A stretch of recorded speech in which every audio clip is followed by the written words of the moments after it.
呢度有勁多隻老鼠喎，呢度黐線。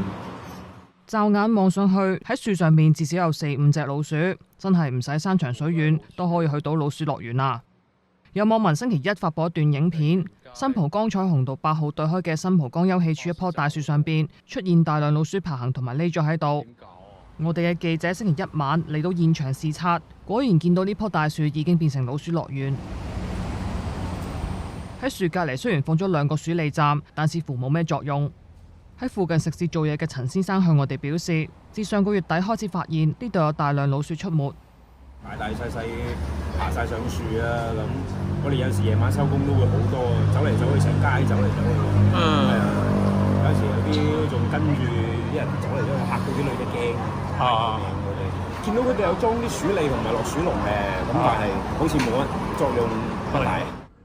亦都有街坊同我哋講，附近嘅彩虹道街市亦都有鼠患。曾經見過10幾隻老鼠，好似動物大遷徙咁一齊喺度跑。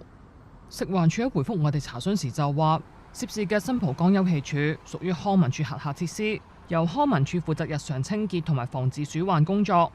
食環署接獲投訴之後，已經派員到場視察。